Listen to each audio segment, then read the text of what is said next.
আর এই যে চুনো মাছগুলো অনেক সময় লেগেছে যেমন আমার বাঁচতে। আর এই যে চিংড়ি মাছও বেছে রেখেছি।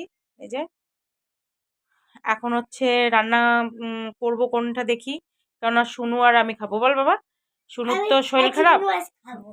চিংড়ি মাছ আজকে খেও না বাবা, তুমি সকালবেলা বমি করেছো না। আমি ওই ইয়ের ওই বড় মাছটা করি তোমার জন্য এখন। হ্যাঁ, ও হচ্ছে ওর জ্বর, তো ওর জন্য ও নেমন্তন্ন বাড়ি যাবে না, আর ও না গেলে আমি কি করব বলো গিয়ে। ওর জন্য আমি আর শুনু খাবো। আমাদের ভাত হয়ে গেছে, কড়াও বসানো, দেখো ধোঁয়া উঠে যাচ্ছে।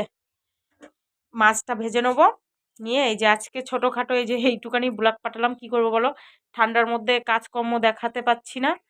মাছ কোটাই কদিন ধরে মাছ কোটাই দেখাচ্ছি, মাছ কুটতে কুটতেই আমি হিমশিম। জয় শ্রীকৃষ্ণা।